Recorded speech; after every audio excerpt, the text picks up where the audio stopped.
Halo, Assalamualaikum teman-teman. Selamat datang di video pembelajaran PAI kelas 12 APL 2. Di sini saya akan menjelaskan materi tentang menghidupkan nurani dengan berpikir kritis. Tapi sebelum itu, saya akan membacakan tujuan pembelajarannya terlebih dahulu ya. Untuk yang pertama, menjelaskan makna berpikir kritis. Yang kedua, menganalisis Quran Surat Ali Imran surah ketiga ayat 190-191 dan hadis tentang berpikir kritis. Yang ketiga, menyimpulkan makna isi kandungan Quran Surat Ali Imran surah ketiga ayat 190-191 dan hadis tentang berpikir kritis. Yang keempat, menyimpulkan manfaat berpikir kritis. Yang kelima, menerapkan perilaku berpikir kritis dalam kehidupan sehari-hari. Untuk part yang pertama yaitu tentang pengertian. Pengertian berpikir kritis. Berpikir kritis adalah cara berpikir manusia untuk merespon seseorang dengan menganalisis fakta untuk membentuk penilaian. Subjeknya kompleks dan ada beberapa definisi yang berbeda mengenai konsep ini, yang umumnya mencakup analisis rasional, skeptis, tidak bias, atau evaluasi bukti faktual. Menurut Mertes, berpikir kritis adalah sebuah proses yang sadar dan sengaja yang digunakan untuk menafsirkan dan mengevaluasi informasi dan pengalaman dengan sejumlah sikap reflektif dan kemampuan yang memandu keyakinan dan tindakan. Untuk part yang kedua yaitu tentang ayat Al-Quran dan hadis. Yang pertama, Quran Surat Ali Imran surah ketiga ayat 190-191. Bismillahirrahmanirrahim. Inna fi khalqis samawati wal ardi wa ikhtilafil laili wan nahari laayatil liulil albab alladzina yadhkuruna Allaha qiyaman wa qu'udan wa 'ala junubihim wa yatafakkaruna fi khalqis samawati wal ardi rabbana ma khalaqta hadza batila subhanaka faqina 'adzabannar, yang artinya sesungguhnya dalam penciptaan langit dan bumi dan pergantian malam dan siang terdapat tanda-tanda kebesaran Allah Subhanahu wa Ta'ala bagi orang-orang yang berakal, yaitu orang-orang yang senantiasa mengingat Allah Subhanahu wa Ta'ala dalam keadaan berdiri, duduk, dan berbaring dan memikirkan penciptaan langit dan bumi seraya berkata, Ya Tuhan kami, tidaklah Engkau ciptakan semua ini dengan sia-sia. Maha suci Engkau, lindungilah kami dari siksa api neraka. Quran Surat Ali Imran surah ketiga ayat 190-191. Untuk yang kedua, hadis yang berkaitan dengan berpikir kritis.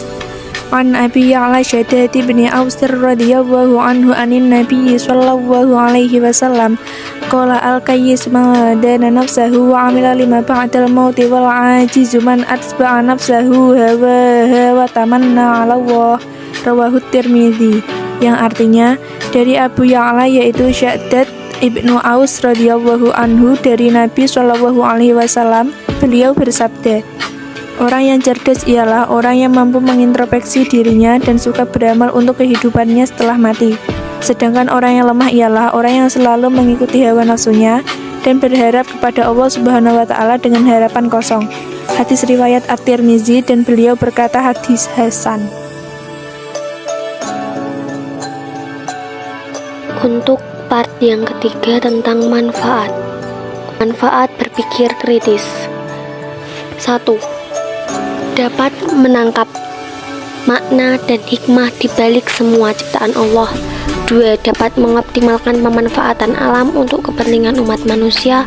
3. Dapat mengambil inspirasi dari semua ciptaan Allah dalam mengembangkan iptek. 4. Menemukan jawaban dari misteri penciptaan alam melalui penelitian. 5. Mengantisipasi terjadinya bahaya dengan memahami gejala dan fenomena alam. 6. Semakin bersyukur kepada Allah atas anugerah akal dan fasilitas lain, baik yang berada di dalam tubuh kita maupun yang ada di alam semesta. 7. Semakin bertambah keyakinan tentang adanya hari pembalasan. 8. Semakin termotivasi untuk menjadi orang yang visioner. 9. Semakin bersemangat dalam mengumpulkan bekal untuk kehidupan di akhirat dengan meningkatkan amal soleh dan menekan atau meninggalkan kemaksiatan. Untuk part yang keempat, sikap dan perilaku. Sikap dan perilaku dalam kehidupan sehari-hari. Yang pertama, senantiasa bersyukur kepada Allah Subhanahu wa Ta'ala atas anugerah akal sehat, 2. Senantiasa bersyukur kepada Allah SWT atas anugerah alam semesta bagi manusia. Yang ketiga, melakukan kajian terhadap ayat-ayat Al-Quran secara lebih mendalam bersama para pakar di bidang masing-masing. Keempat, menjadikan ayat-ayat Al-Quran sebagai inspirasi dalam melakukan penelitian ilmiah untuk mengungkap misteri penciptaan alam. Yang kelima, menjadikan ayat-ayat Al-Kauniyah atau alam semesta sebagai inspirasi dalam mengembangkan iptek. Keenam, mengoptimalkan pemanfaatan alam dengan ramah untuk kepentingan umat manusia. Ketujuh, membaca dan menganalisis gejala alam untuk mengantisipasi terjadinya bahaya. 8. Senantiasa berpikir jauh ke depan dan makin termotivasi untuk menjadi orang yang visioner. 9.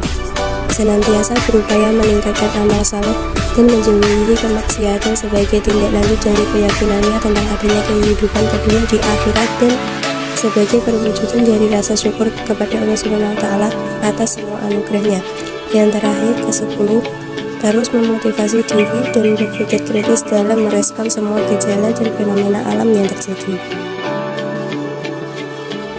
Oke, thank you for watching. Jangan lupa like, comment, and share ya. Wassalamualaikum warahmatullahi wabarakatuh. Bye-bye.